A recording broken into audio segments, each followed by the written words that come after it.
Bueno. What up, everybody? Man, Doc, have you missed the bueno? Have you missed the I've bueno missed of it all, man? it. I definitely have Man, missed it. I have missed you guys immensely. Welcome back, ladies and gentlemen, to the South Star Classroom. I am your co-host, Omar Yanar, and with me, the beard of knowledge, the beard of wisdom, the beard of music, the beard of all things magical, The man. beard. Mr. David Castillo, man. How you feeling today, brother? I'm good. Good to have you back. Um, and let's see.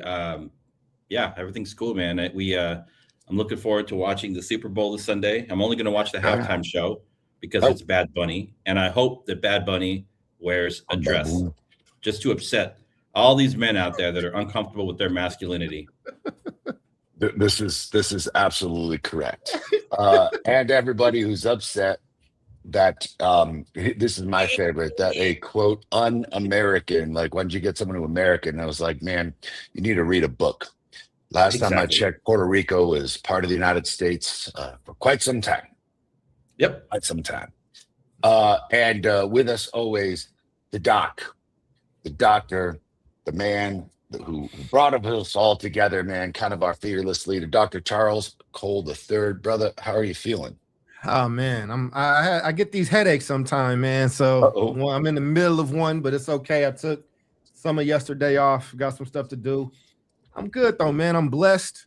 I'm happy to be here with you all. And yeah, this is now we're in busy season. We in Grammys just kicked off, so it's Grammys Yeah. and Super Yeah. Bowl, Oscars. It's about to be a lot of Hollywood elites talking to us. It's about to be a lot of statements made. We're gonna see though, man. We're gonna see how these things go. I'm looking forward to Super Bowl too, David. I'm interested to see how everything plays out. And yeah, man. And I'm happy to see y'all. Welcome back, Mm. Omar. I said I was gonna do this in the thing. We missed you, but you know we was really mad about. We was like, this was supposed to be the perfect slot to insert Omar's rants. Yeah. Mm. And there He's was your nothing. rant. Because I was gone. Yeah, man. But Rains you are being coming. gone is the best time. That's what I'm saying. Like, that's the best. Do that thing. Now I'm gonna stop because I don't want to take up too much time and I want us to get into the show. But we said it last week. I said I'm gonna bring it up when you back. So I love it. I love it, man. Well, I am back in a position to actually do those things. You would think like, well, you're gone. Very busy, lots of things going on with the school professionally, um, personally, and then a little bit of time off, man. A little bit of much needed time off, um, which has been a rare gift for me, which I appreciate. It's usually like, yeah, you're off, but right, what's that? I'm always working, always on. Uh, Good to see Bill coming out in full force. We love you, Bill. Oh yeah. And Yeah. last comment on that. Just so appreciative to have this medium, have this show. I heard the last shows went super well. I would love to hear a lot more on the Minnesota thing because shit's heating up big time and protests are out. And before I get started with the show, I got to tell you that, as you said, Doc, celebrities coming out and providing their commentary always makes me think of Dave Chappelle and his stand up, who's like, why the hell does MTV have news? Why are we asking celebrities what's going on in this world? We're going to, 9/11 happened, the towers are down. Let's check in with Ja Rule to see how Ja Rule feels about such things. What does Ja Rule think about this? Where's Ja Rule at a time like this? Where's Ja Rule at a time like this? So when you were like, we got celebrity commentary, that's about where I'm at right now.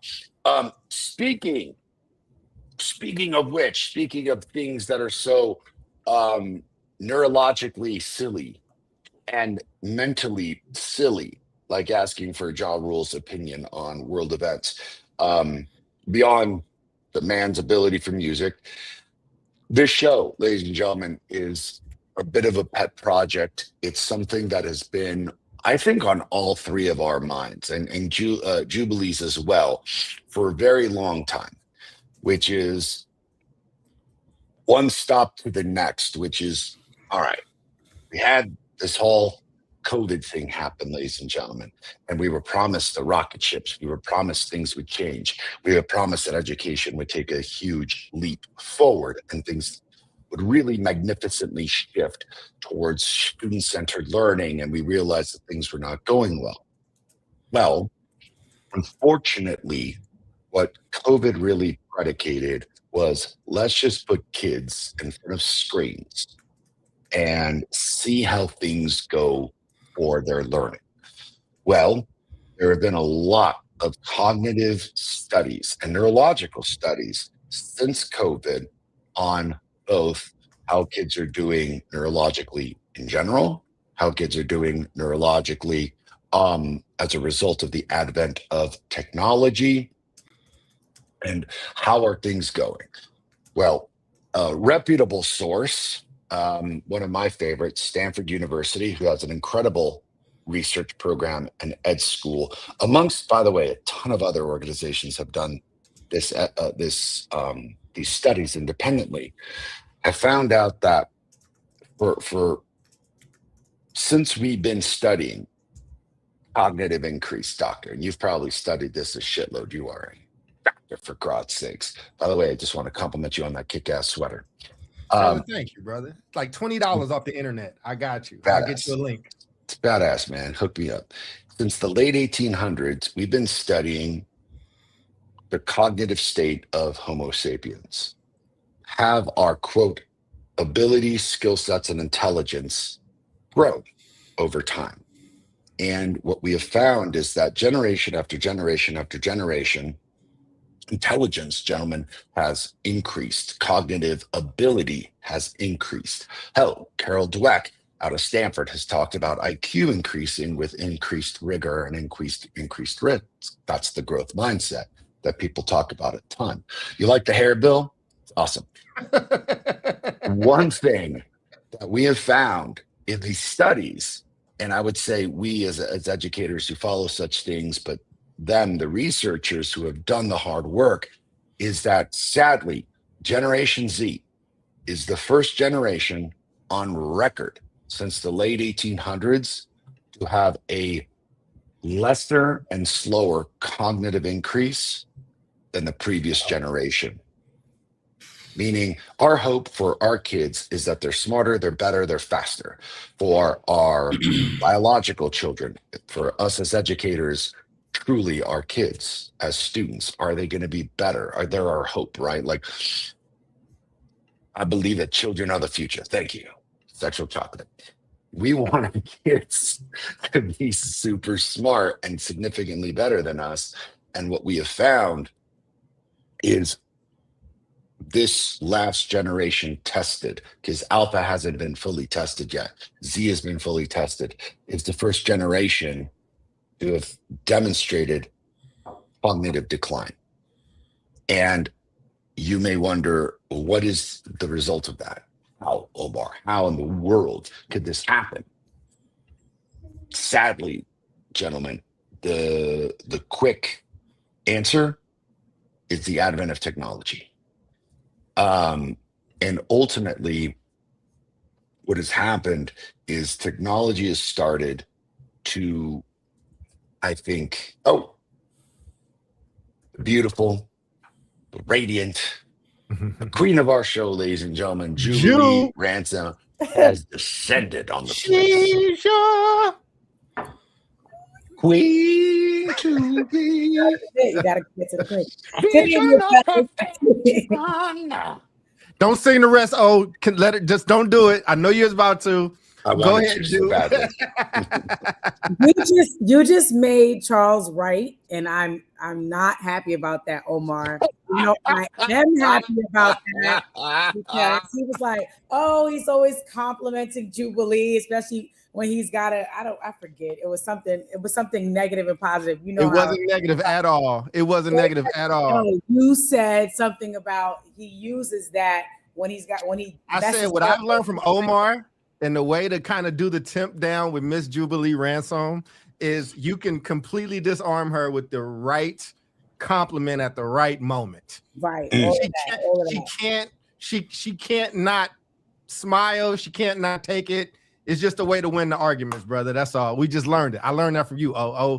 When we had that y'all had that dust up, and I was like, but she's beautiful. And she was like, you're the greatest of all time, Omar. It's okay. I love it. Right. Anyway. My screen is flickering. I'm gonna go off a video for a second, but I'm here. Gotcha. Yeah, Jubilee. We've checked in. How have you been? Because listen, I've been great. We went out of school. Today was day 7, I think, of school being closed because of what people are calling Snowmageddon. And you know what? Tomorrow they're opening for the first time. You know, the district's trying to figure it out. And that's that. But we were home last week, and blessed be the name of the Lord, because I needed some extra time anyway to do some things. So it's all good. Thank you for asking. Well, praise be that the kid's back to school. Glad to see you. Missed you immensely. And yeah, man, we should do a whole show on Snowmageddon and the ramifications of what happens when the entire infrastructure shuts down for a week. Right. And also, this was not the blizzard of 1996 that we had in New York. So it's a little surprising, but it just goes to show how different regions, you know, are able to handle it. And the ice, people just weren't ready for that. Right? In New York, when you hear that, you shovel during the snow, you salt during the snow, and then you stop when the snow stops. Right. Done the work. But so my takeaway is that the ice people in general across the board just suck. That's it, right? If pretty you are solid, ice, pretty solid joke. That part, yes. Not to be confused with Arnold Schwarzenegger's depiction of Dr. Freeze, which was so fucking bad that it comes around and becomes great again. Well, right. We want them to disappear. Yeah, indeed. Yes. Indeed, man. And we will keep you all updated on everything going on there, because there's a lot happening with ICE, the revolts, citizens finally standing up. In fact, and maybe this is a show for another time, Doc and I should get into this, and this is a bit of an aside, but interesting news out of Texas, ladies and gentlemen. I'm sure you may have heard of it. There is a county called Tarrant County outside of Fort Worth. It is arguably considered to be one of the most conservative counties in the country. And David, I don't know if you heard about this, man. You'd be excited. There was a special election for a state senator that had to happen at the end of the year, or excuse me, at the end of January. And the results were in, and this is a county that voted, if I remember my numbers correctly, about 17 to 21 points up for Trump. I mean, just wildly conservative, man, just wildly, just flipped. In that special election, they elected a Democrat, first time in like generations, to that seat, and not by a slim margin, but literally also by about 17 points. And we'll have to, Doc, you and I will have to go into the examination of it. Same with David. We're all political junkies here. But talking about ICE, talking about the current circumstances in this country, that was an interesting bellwether, because then the conservatives just like jammed into Tarrant County. Ken Paxton did, and a bunch of like conservative state senators. Ken Paxton is the ultra conservative attorney general of Texas. If I was a teacher right now, I would say, Omar, I definitely appreciate the information that you're bringing forward, but let's keep the main thing the main thing. Yes. And if I was a student, I would say, I've got to go to the restroom. Yeah. And David, I love that you did it, because I'm always producing. Go ahead. There you go, David. This is he's me. Like, yeah. And the show topic is what now? I love it. People are waiting. We've got greatness ahead. We do have greatness. Yeah. Well, I'm going to jam into this. Hey, we usually spend 15 minutes just on check-ins, Doc. We're already well into the show right now. And who hates check-ins? Jubilee. Is Go that ahead right? and check in because there's 10 Yeah. minutes of lost airtime So- we won't get back. So But back do on people feel topic. connected? That's the point. Do you feel connected? Do you feel respected? great. Okay, that's 230 Here we go. shows. I think we connected. Here we Good. go. But good. hey, that was I just hear actually radical left buzzwords. Yeah. that's funny, man, because that actually is apropos to this episode, is that the lack of connection, the lack of coming together that technology has brought on in the classroom has actually been a variable on the cognitive descent of these kids, which is a very, very, like, I think, overly articulated way to say humans learn from other humans. We learn from things like sharing and talking and being with one another. Reading is a huge thing. This show constantly harps on literacy and reading and like, if you want to call it old school reading, just pinchy reading. So what has happened is that it's not just Stanford that's demonstrated these results. People across the country have been running their own independent studies, and they found the exact same shit. Gen Z has had cognitive decline and is not as smart as the previous generation in terms of skill sets, cognitive abilities, IQ, neurological abilities, like all these things that we would constitute as cognitive growth, your brain growing and developing. And what they've realized is that technology is really at the center of it. So we've got some questions coming up. However, I want to make sure that we're jumping in and just saying, hey, is this something that you're all like, I knew it? Or are you surprised, maybe like our audience is, to hear that technology has actually had the adverse effect that we've thought it to have in terms of increasing intelligence? Yeah, I'll get out the way. I mean, I think it's always a both and, right? Every major technological advance has had both, right? It's been a major disruptor, and there's always been massive fear around it that's justified, but it also moves us forward in a lot of ways, right? TV was the idiot box. Before then, radio. People were worried about that. People were worried about when the telephone became like a device that was out there, right? Like, you have to adjust. And with these new bits of technology, the same thing that happens every time is certain industries will die off, certain ones will be built, will be born. And if you get caught in the middle of that and don't really, have a plan, it could leave you behind. But I say all that to say, we are getting a lot dumber in a lot of different ways. That's with and without this new technology. And at the same time, is going to also allow us to do a lot more things. Like, if we utilize it the right way, we could shift some things, So I see it as a both and. But yes, cognitive decline, I absolutely see it. I think this is already the ADHD generation, and that's not an age thing. I think all of us have it. I know I have those traits now of needing those dopamine hits. But I have so much access to new knowledge and technologies and things that I can do. When we get a handle on it, we'll be computing and moving things a lot quicker, but you need the basics.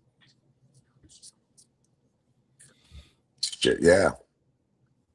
And I know we've talked about that, about radio and stuff. This is getting kind of crazy. David?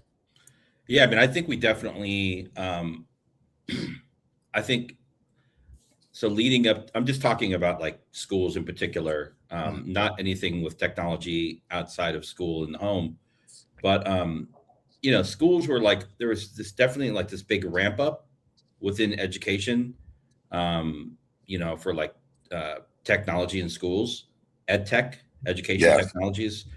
And then there was like this kind of reckoning before COVID, and it kind of like people became more, focused on like social justice and racial justice. And then COVID happens, and then by necessity, like, we needed technology, right, to continue an semblance of maintaining any kind of like instruction. And I think that was needed. We were not prepared for it. And I think I've been surprised post-COVID to see how much big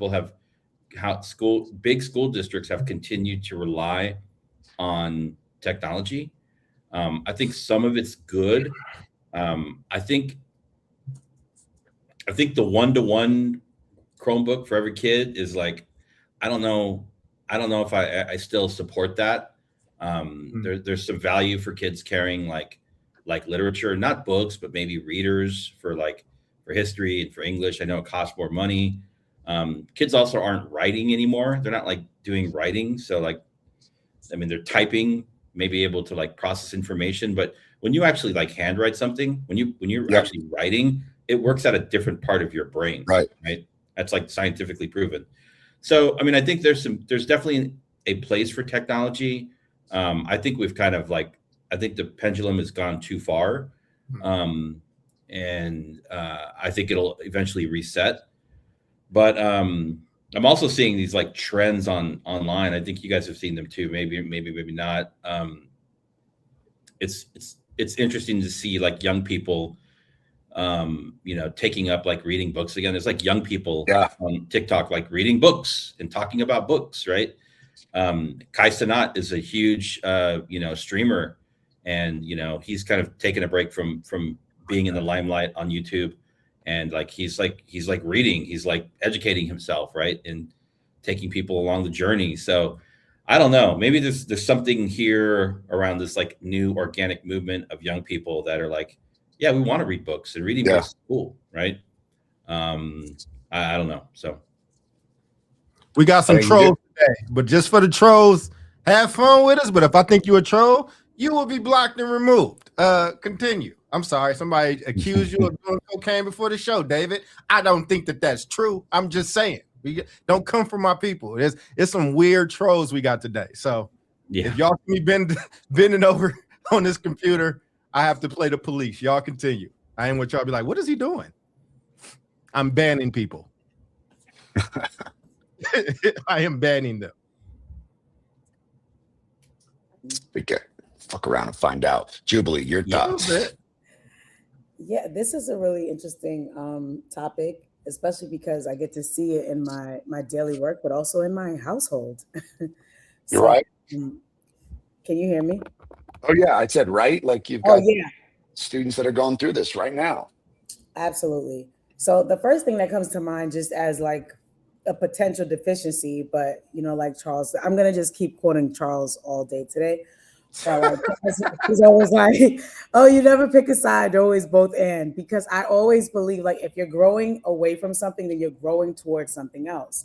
Right. So if you're becoming deficient in one thing, it is possible that you are becoming proficient in something else. Right. If you lose one of your senses, and suddenly you cannot see, God forbid, you then begin to heavily rely on your hearing. Right. So it's like you have a deficiency in one place, but then you rely on something else. And so I think that for any sort of iteration, for any sort of thing that we're talking about in society, in our world, yes, you're stepping away from something, growing away from something, but absolutely growing into something else and becoming proficient in something else. So I think that is true for this generation. And I think in terms of deficiency, one of the things I miss is just like the ability that we all had in like previous generations to do like deep work, So, and I think that kind of deep work comes through, the use of the Socratic method, reading a dense text, of Mice and Men, and like going from cover to cover and trying to figure out all the nuances and answering those questions and like not trying to get to the cliff notes. I think that that piece is missing. And I'm asking my sons, like, do y'all be reading books in school? It's like, I really, and I might do this before the end of the school year, because I just really am curious as to like, what does reading instruction really look like now? Like, are y'all giving these kids these little articles and stuff, like the cliff notes, and then trying to have deep conversation? Like, when's the last time you read a book from cover to cover? And then when you stumbled upon the words in the book, you look them up. Right. And try to use them in your conversation so that now it's stored in your memory. So like that is one of my biggest concerns. And I think also when, these children or young adults or adolescents are learning now, it's like their brain is always scanning for new information, new information, new information. And so where is that stored? It's like it's not stored anywhere because you're on to the next. And so I watched the short form video, right? 30 seconds. Oh, snap. Is that what eagles do? I didn't know eagles do that. And then you're off and now you're looking at something with Drewski. And now you're off and you're looking at, oh my God, I'm just so curious about how do you build a house in Egypt? And the brain is just scanning and moving and scanning and moving. And it's not committing anything to memory because there's so much information, so much to dig through that I think this generation is like, they don't remember things. They don't have deep knowledge of things unless they become highly interested in it. And then they might end up needing that deep knowledge because they're trying to work on a specific thing that is going to help them A, take over the world, or B, make money. At least in my household, that's when I find it. Like my son, my youngest, started doing day trading. I was like, why? He's like hours focused on day trading, watching videos, joined some club. He's listening to YouTube videos. He's reading stuff. And it's like, I'm focused on day trading, you know? Now, is that going to be the truth in 4 weeks? I don't know. Is he going to remember the information? I hope so.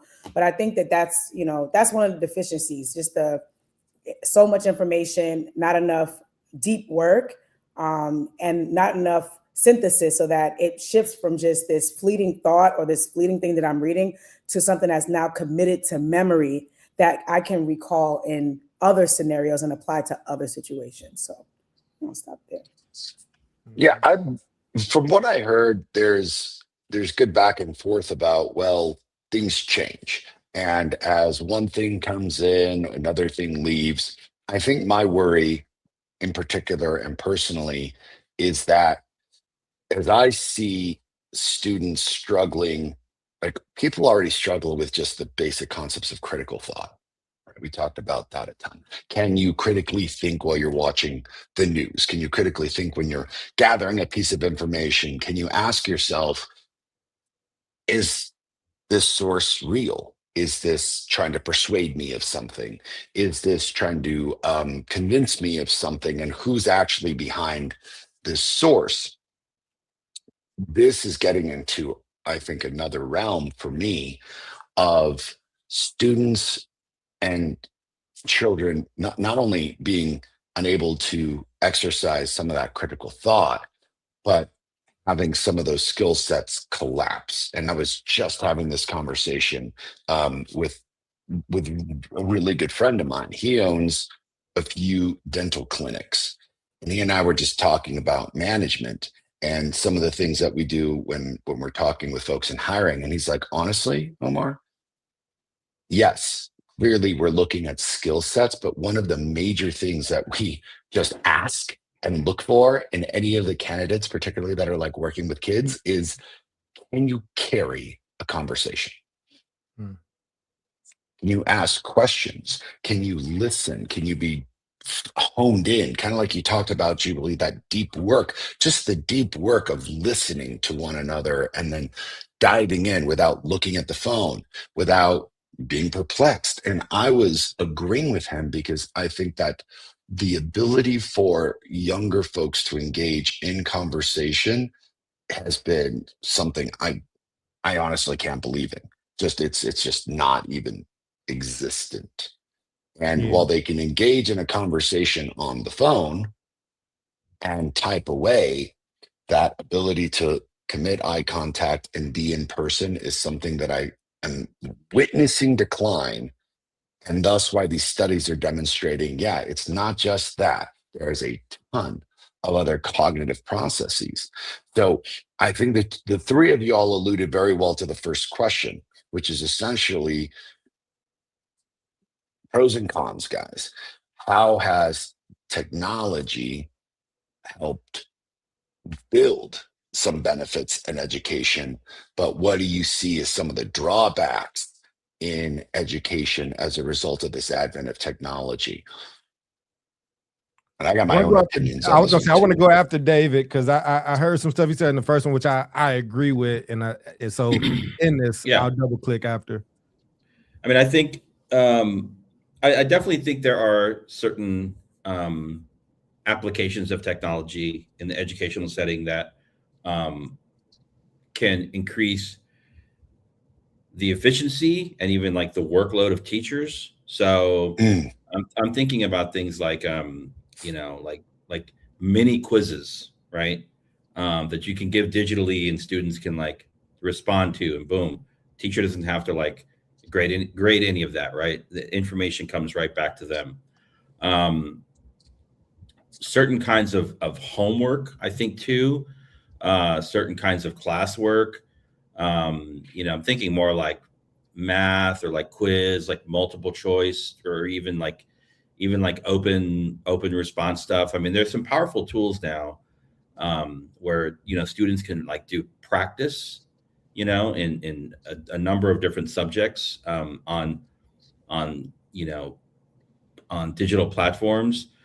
But I think it has to be a mix of like, we're going to do this in a digital space, and then we're going to actually get out some pencil and paper, and we're going to work it out together, right? Maybe in a group. I think on the assessment side, there's an application for technology.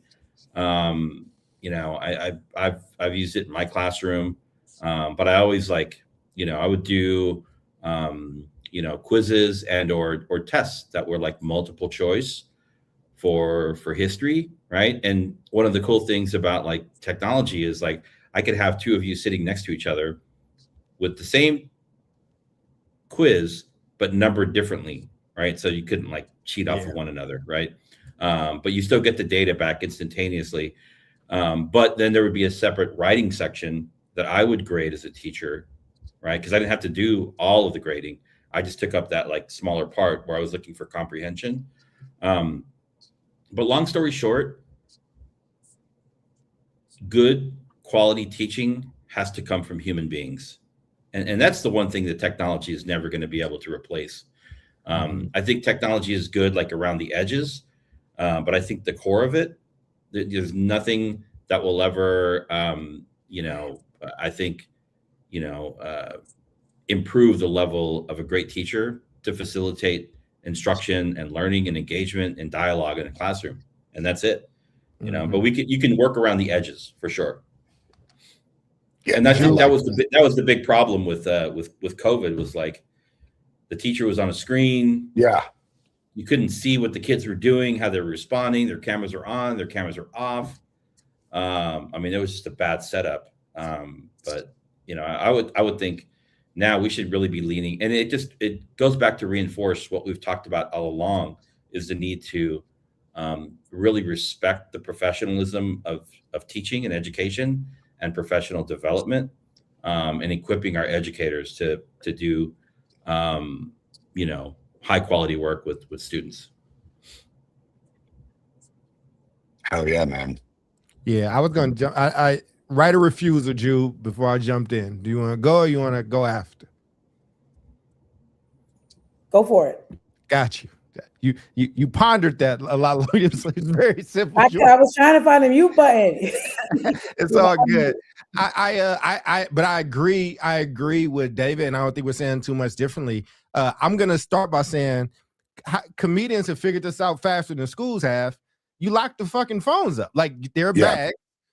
Lock them up, and you have these bags that you can unlock your stuff if you need it. Like every event I go to now, they have these bags, and schools are starting to adopt it. But I think it's just like when we were younger, and when the special calculators came out, sometimes they're away, and then the teacher rolls all that stuff out, like your guys are about to do this. I think that there's a few cognitive things that can happen in schools. You talk about the ways that it gotten better.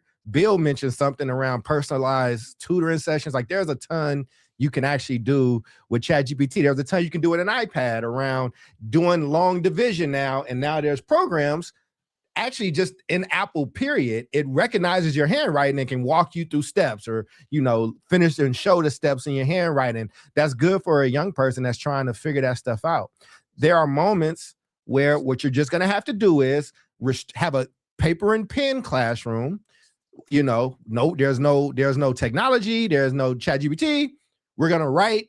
We're giving you the paper, or we using the blue books, and you just gonna write, and we're gonna do X, Y, and Z. But I also think you do push the technology. I think if you ask young people with all this horsepower between Claude or ChatGPT or this thing, what more can you do? Like, what's the bigger thing that can happen with this? I think that you actually, I don't think it's gonna be the adults right now that are gonna tell us the best way to utilize the new technology. It's gonna be these young people in trial and error. Like we're gonna see, right? They're always innovate. So I agree with you, David. I'm just saying, you know, there are ways that we can start to prepare them, but you have to have moments where they can't look at a phone, they can't look at a screen. Yeah. You have to make young people actually interact with each other. That's one of the bigger things of school that going to school in the building is losing. And it's the interaction. Remember a long time ago, the homeschool kid was the weird kid, and they would say, why? Because he's not socialized. Well, now the whole school's not socialized. Right. So I think we got bigger issues that we can start solving for if we become more intentional. Think about that, Dave. What do you think about the homeschool kid? Homeschool kid got a better life. Homeschool kid is probably going to blow the in-school kid out of the water. Right, and that's the homeschool kid now. That's what I was saying. Like, that's what we're saying. Yeah. 20 years ago, we were afraid of the homeschool kid because they didn't feel like they were socialized. Now nobody's socialized, and the homeschool kid is doing well. I just didn't want to. I love homeschools. That's why I didn't want it to seem like I was coming off against them. I just think they figured something out. I didn't mean to interrupt you. No.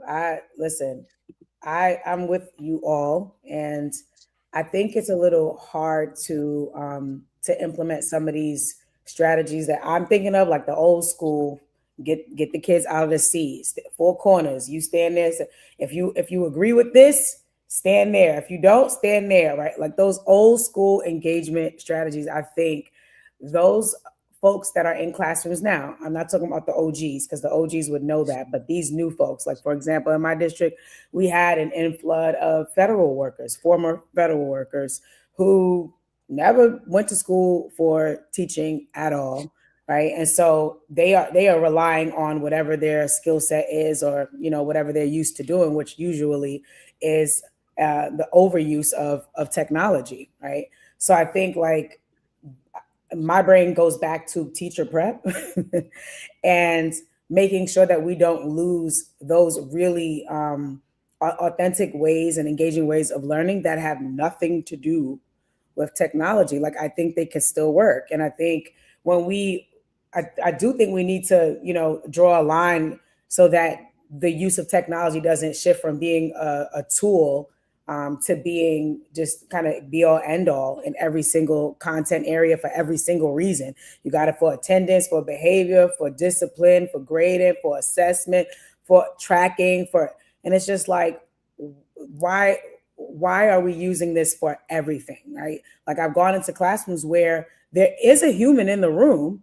but they're not doing the human work. They're allowing the computer to do all the work, right? And so I think that it's important for us as the educators and kind of to gatekeep a little bit so that we don't go all the way to the other side of using technology for every little thing. I think grassroots stuff still works. Some of the old school stuff still works, where you're literally just working to get kids talking, engaging, connecting, critically thinking, you know, making inferences and doing the deep work.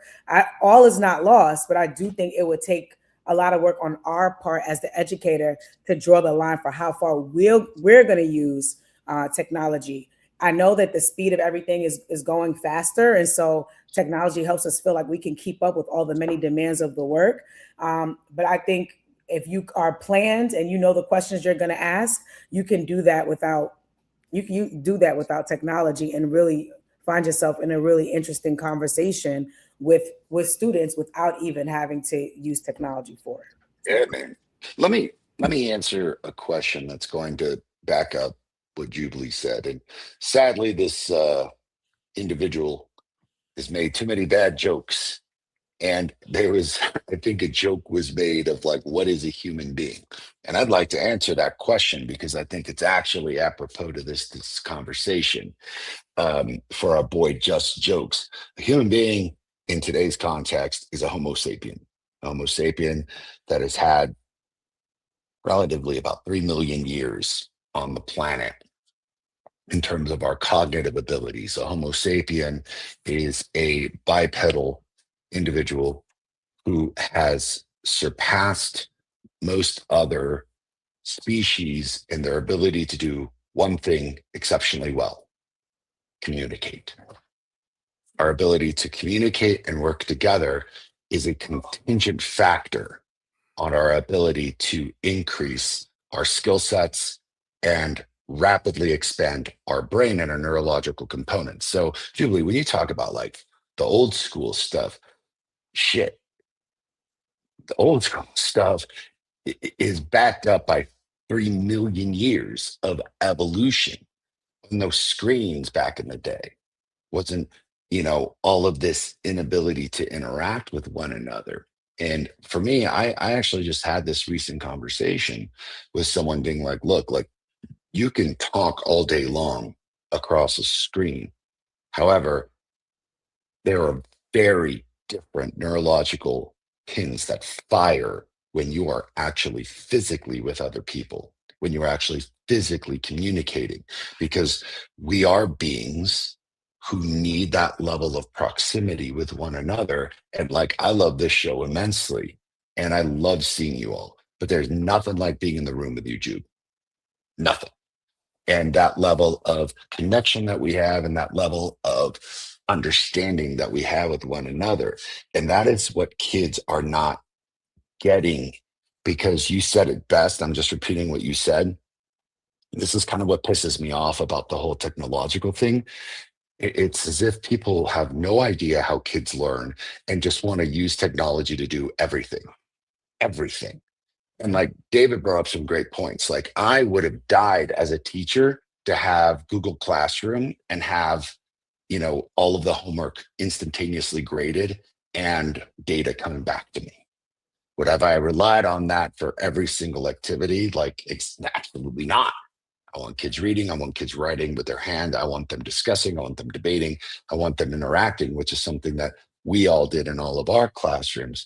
But the fact that people think like technology is going to solve everything. And Doc, I'm with you that yes, technologies have been invented, but I would say, man, this is totally something different. This ain't just television. This ain't just radio. This is something that, like you said, man, we got to get those dopamine hits. It's capturing the attention so much that it is totally rewiring, like you said, neurologically, like our abilities to focus and do things. And just the last thing, as a superintendent, I have to constantly go through technologies. What's being used in the classroom? What's being used in our school district? What are we buying? And I got to tell you, most of the shit out there is fucking garbage. And like, that would have been a great rant for me to record. And perhaps I record this rant to discuss my feelings on this shit house charlatanism of educational technology and all these companies being like, this is the best. It's going to make your kids the best. It's like they're promising Steve Austin, what was it? The $3 million man. Not my boy Stone Cold. $6 million man. The $6 million man. Thank you. They're promising that man's worth in half, brother. Esther. Well, I cut the amount of money they put into them in half. The fictional shit. But like all these ad companies, they are full of shit. Their product can't do a quarter of what I ask them to do. I'm like, can it do adaptive? Can it cycle through with the kids? Can it keep up with all these things? And they're like, yes. Then we work it out and we're like, no, it doesn't. Y'all full of shit. And it's because they're pumping out something that thinks this is going to work. Because once again, we all think technology has come to save us. And really, I think Doc said it best. We need to save each other in this respect. And technology ain't going to save a damn thing. Yeah. Omar, I think today is the best example of why you got to do rants, bro. You have to do rants because we just going to get the rant. So you got to do the rants so you can have it and you can go off and we can brand it. No, man, I do enjoy this conversation, though. And I think, I want to make sure I'm speaking to these parents that are watching and things, too, man. Just you can sit down and make your kids read. You can sit with them or teach them how to use technology. Listen, when your kids learn how to drive, you got to teach them the difference between this is a Jetta or a Volvo and this is a Mustang. You do different things with these, right? Like the same way a parent is terrified as shit of their kids getting behind the wheel of a car, but they know that they're going to have to. You try to teach them to be a responsible defensive driver. So how are we thinking about these things in technology? How do you earn your way up to being able to utilize AIs and that and this, that, and the third? And I also think that we keep talking about kids and students. These teachers that are new, that are 5 years older than these students, are coming up in this same thing. You have to reteach them, because I think that there's some technology, the technology that I think is the best for classrooms, and this is just me, people can disagree. It ain't real if you can't get me the overhead projector with the blank, the clear pieces on there and getting on there and doing that. And like, that's the best way I learn math. I don't think a smart board is better than that. And I think, you know what I'm saying? I think that you have to use the right tool for the right task. And if you start trying to use a hammer, if technology is just hammered, then everything's going to start looking like a nail. Some shit needs a screwdriver. Some things need a hammer. Some things need something else. And I think, but how are we raising our teachers? And I think David has always talked about this. He's always talked about ed schools and schools that are training teachers, and they wasn't training them how to teach before all of this technological revolution stuff. I would venture, I would dare to venture that it's probably gotten worse. I'll let David and you comment to that, Omar. But I think also what Jube was talking about, I just know Jube as a hands-on, wants to be relational, wants to build those things. If that's the case, you can't let technology get in the way with that. If technology is not helping to facilitate that more, then it has to go. This is basic management stuff. I have a team. We have I'll land the plane here, Jude. We have a dashboard. And when they're trying to make decisions and prioritize, I say, well, go back to the dashboard. If what you're doing isn't directly moving the dashboard forward, then it's not the right thing. So what's the standards, right? And so that's what I thought. But go ahead, Jube. I didn't mean to cut into what you were saying. No, just no, that was good. Just adding like struggle, the importance of struggle. I think that is what we need from generation to generation. Right? When I go into a classroom, or even if I'm watching a principal do a PD, or anybody who I'm coaching, either you're leading the teachers or you're leading the students, whoever you're leading, I'm looking at how you're leading. I'm looking at how you're teaching. And one of the key things I look for is struggle time. That's what the OGs used to call it, struggle time, productive struggle. I like that. Yeah. I think that's one of the things that the technology is going to keep technologying. And so we don't have control over that. They're going to invent something that might blink for us in the next 15 years. I don't know. But if we teach our educators, our leaders, our students how to engage in productive struggle without running, I think we will hit a gold mine, because I think that's the difference. Case in point, right? I take my kids' cell phone sometimes. You didn't do your chores on time, or you ain't come home on time, or whatever it is. Take the keys to the studio, baby. Take them. Right. Even though now my mom was like, well, you need to also hide your car keys, because Sydney passed his permit test a couple of weeks ago, so he's about to be driving. But I take the phones away. Right. And so I think they had to go somewhere. But anyway, the point is, when I'm like, yo, why you ain't tell me you were leaving the house? Well, you took our phones. It's like they trying to punish me for taking their phones. I said, Jubilee Ransom grew up using a rotary phone, okay? And when you had to dial the number, missed one thing, you had to start over. Okay. Well, we didn't have call waiting, where if you call somebody and they on the phone, you ain't finna get to whoever your little boyfriend, girlfriend in 3 hours till their grandmother hang up the phone or she finished watching her. Okay. So you're not going to try to punish me. I said, here, you got a pen, you got a paper. And so I started telling them, like, no, there's ways around this. Technology is not as stable as we think it is. Yes. There have been blackouts. There will be blackouts. There is unavailability sometimes. You got to know how to struggle and still get to whatever point you're getting to. Get a little pen, get a little paper. Dear mom, we went to the gym. leave it on the countertop so I can see it when I get inside, right? Like start problem solving and thinking about different ways to create solutions, and don't be on the side of technology that's like, oh, I'm just such a victim, our Wi-Fi is out. I'm like, boy, please. So I think the struggle time, same thing in the classroom, right? Yes, okay, you're going to use calculators, but if I'm a plan teacher and I went through a dope teacher prep program, or as a leader or principal, and I went through a dope leadership development program, then I know the importance of letting people just struggle to figure stuff out. Go read this, go read that. Fine, you're using technology, but I'm not going to give you the answer, and I'm not going to take away the space that you need to try to process and really grapple with this idea, critically think, and come up with a solution. I think if we hold on to that, then we'll be okay no matter what the hell the technology does. Omar, I just want to just give both David and Jude props for how evolved they both are as parents, because there were like 2 or 3 things that her kids said to her, and in my mind, I felt myself getting the shit slapped out of me. That's exactly correct. That is exactly correct. Yes, shit slapped out of me. Like I didn't what? I'm sorry. I took your phone. I'm done. David and Jude, the Lord has truly blessed y'all, because I felt like I just got my ass beat twice. I'm done. You ain't even heard that. I wouldn't call that trauma. I would call that rearing, but you know. But I just was interested in that. It's a tough world out here in teenage land. I'm just saying. That's when it's worse. What you mean, teenage land? That's when. I'm sorry. What did you say? Oh, you want to go out? I have a dad. You want to go out into the yard? That's what. That's. You just said F me. That's how my dad would talk. Oh, so it's F me, Dad. I would never say. Oh, you just said F me. That's what you just said.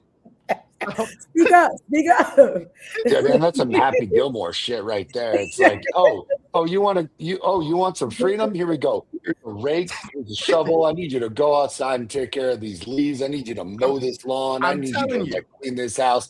And it's just like, here are your options. You can either do that. I want to grow up with David and Jubilee. I want to do it again with David and Jubilee as my parents and see where I land up.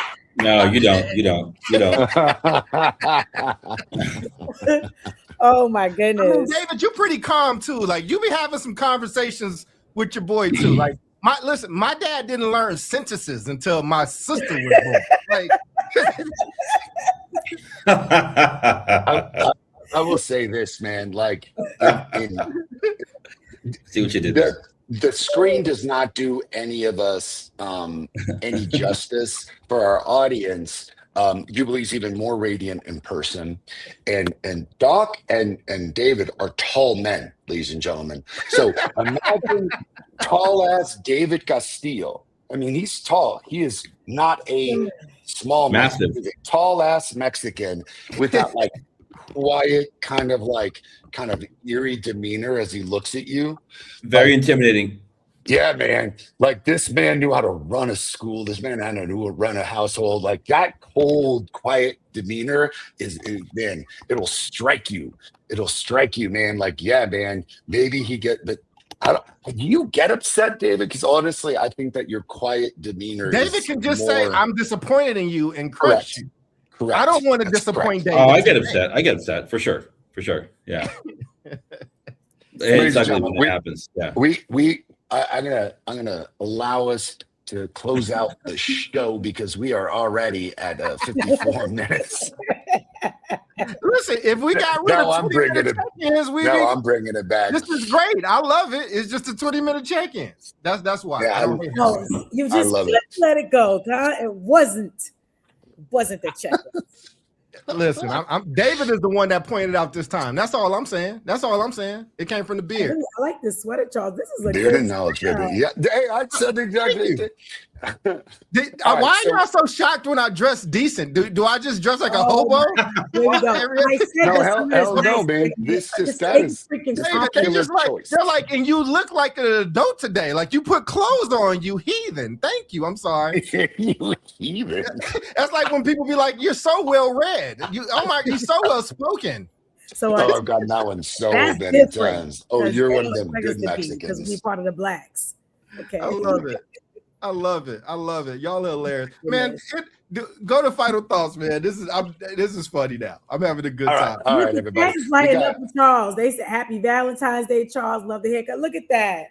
And I love them. I love Toya. Toya is probably my favorite person on the planet right now. So yes, I love Toya. And Nick just know me, and that's she know I ain't celebrating no damn Valentine's Day, but it's okay. It's good.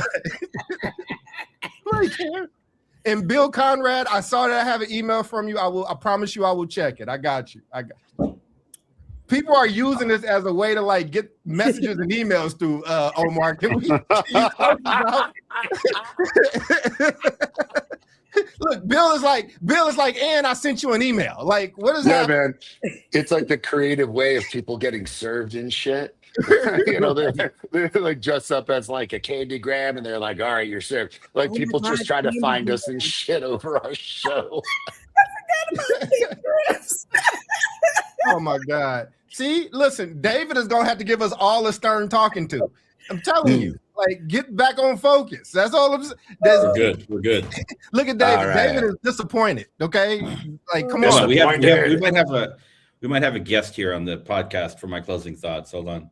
Okay. An actual young person. So that'd be great. Oh, all right. I love it. All right. So closing thoughts, the question is like from the perspective of a young person, like what do you like about technology and what do you not like about it, right? Okay. I like this. I like this. That. Well, we'll tell us when you're ready. Okay, we'll go from there. Have them close us out. Yeah. Jude. What's your final thoughts? My final thoughts is make the children work, make the teachers work. I mean, the smart work, the productive work, the productive struggle, and continue to utilize can you hear us? Technology as a tool. Yes, yes. I love when the kids come in. Jude, we got a kid coming in. Let's do it. Let's go. Just for the record, young man, in my mind, you are still 5-6 years old in the picture that I use with your father. I don't acknowledge this beard and mustache thing, but continue. Good to see you, young man. Okay, so what do you like about technology, like in general or in school, and what do you not like about it? Technology, like using like Chromebooks, using apps and things like that. Yeah, I mean it's a great tool for teaching students, obviously. What else do you want me to say? It's what else? You feel like you learn better from like good teachers or like good technology? Good teachers. You can't fully take out the teacher and just use technology. There you go. Why? Yeah. I mean, from what I've experienced, I do better with hands-on learning with my teachers rather than just typing and doing problems on a keyboard the whole period. Man, that was a perfect encapsulation of all this. Can I ask you real quick, Mr. Castillo Jr., what is it about that interaction with the teacher that's so helpful and so meaningful that you're not getting from the technology? I get to ask deeper questions that I can't get answers from my Chromebook or whatever. And if ChatGPT were giving you those answers, what do you think would be the difference?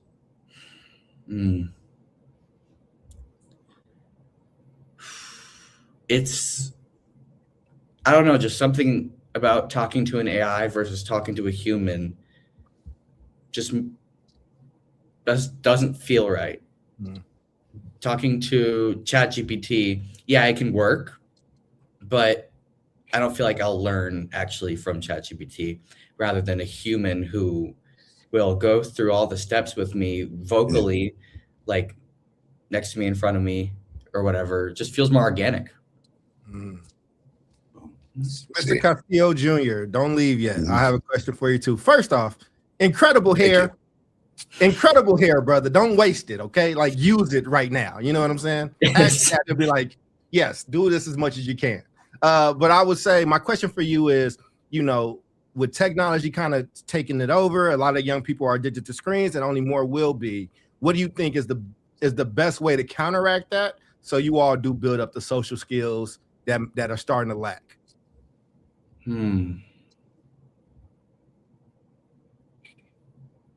It's a tough question.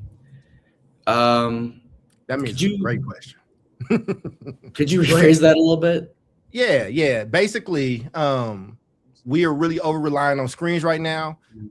People younger than you are they only know screens. They've come up with it, but we're losing valuable skills that people don't know how to talk to each other anymore. Boys don't know how to go up and approach young ladies they might be interested in. All of these things. So, and again, you're going through it, so it's okay if you don't have an answer for it. But what do you think would help you all develop better social skills? More hands-on learning, like more writing, less stuff on a big screen, more stuff on like a whiteboard. You can, like, teachers maybe pick questions and then have students answer them out loud.